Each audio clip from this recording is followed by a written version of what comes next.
E continuam as repercussões em torno do que foi a arbitragem do jogo Flamengo contra o Palmeiras pela 29ª rodada do Campeonato Brasileiro. E é importante que esse assunto não caia no esquecimento, que muito seja discutido, muito seja levantado para entender o que aconteceu. O que esse árbitro fez? Como que é possível conduzir o jogo dessa forma?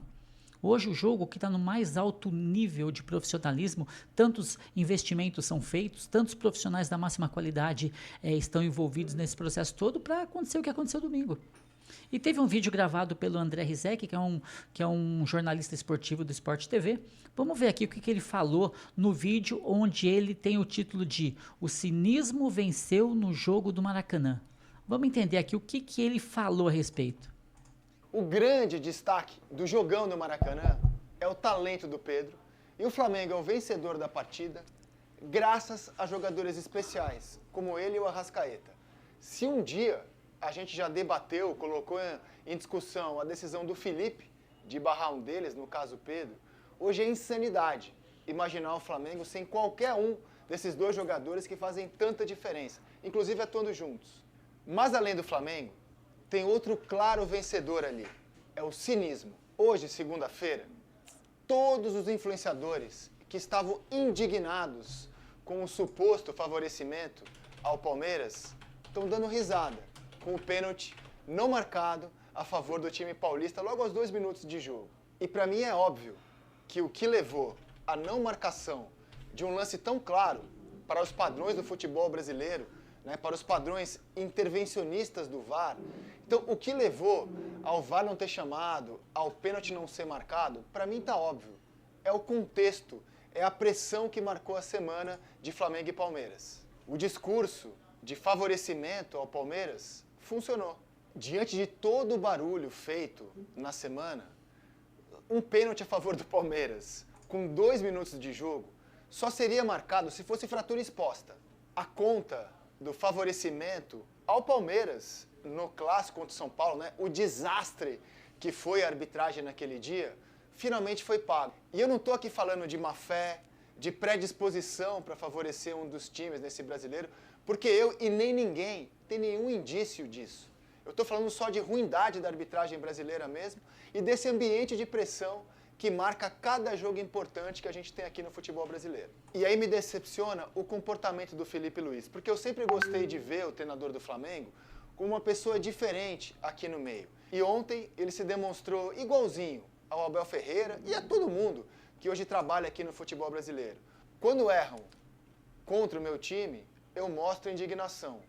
Quando erram a favor, eu abraço o cinismo. O Felipe, por exemplo, disse que se tem alguém que não pode reclamar de arbitragem, é o Palmeiras.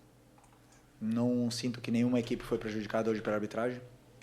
E, convenhamos, se tem alguém que não pode reclamar de arbitragem, é o Palmeiras. Então, para mim, justo o resultado. Ué, só o Flamengo que pode? O Palmeiras não pode por quê? E também disse o Felipe, e isso eu achei o pior de tudo, que se no condicional o Palmeiras ganhar no campo, tudo certo, ele vai aplaudir. Horas. Quando você coloca o condicional na frase, você está querendo afirmar que o que está em curso é o oposto disso. E baseado no quê? Quais são as provas, as evidências para a gente falar em favorecimento ao Palmeiras nesse Campeonato Brasileiro? Ah, teve exame antidoping sexta-feira. 2 pessoas do controle antidopagem assistiram ao treino do Flamengo. Que pecado, hein? Aliás, o exame foi feito nos 2 clubes. De manhã no Flamengo e à tarde no Palmeiras, quando o time do Abel Ferreira treinava. Tudo certo, queriam que o exame antidoping fosse feito quando? Na véspera do Jogo das Estrelas, lá do Zico? Então, infelizmente, além do talento absurdo do Pedro e do Arrascaeta, os grandes personagens do futebol praticado no Maracanã, domingo, o jogo de ontem passa o recado de que no Brasil o importante é reclamar. O importante é estar sempre fazendo guerrinha de bastidor, pressionando a arbitragem, porque se não for assim, você não consegue resultado. É o recado que o jogo de ontem passa. E eu só posso concluir que ninguém no futebol brasileiro está verdadeiramente preocupado com o nível péssimo, baixo da nossa arbitragem, que prejudica todo mundo, prejudica o espetáculo do qual os clubes são sócios. Eles não se enxergam como tal, mas eles são sócios. No Brasil, no fim das contas, no nosso futebol, é o meu pirão primeiro. E eu concordo Vem aí a plenamente Bebê com ele. Friday. Concordo plenamente com ele. De fato, o sentimento é esse mesmo, né? O que acontece? Quando você leva vantagem nessa má qualidade da arbitragem, você deixa passar batido, né? Dá problema do outro, né? Quando é no seu caso, você corre atrás, você tenta ver e tudo mais. Mas o que a gente vê é que não tem indícios de que nada vai mudar, vai tudo continuar da mesma forma. Eu discordo com ele só em alguns aspectos, né? Bom, em relação ao cinismo do Bruxa, né? Esse técnico do Flamengo que tem uma cara de bruxa que eu vou te falar, viu? O Bruxa é muito cínico, não precisava ter esse cinismo todo, né? Ele se diz diferenciado e tudo mais, né? É fraco. Bom, de fato, ficou muito claro a qualidade ali do Pedro, né, e do Arrascaeta. Ficou muito claro também a respeito do cinismo do Bruxa.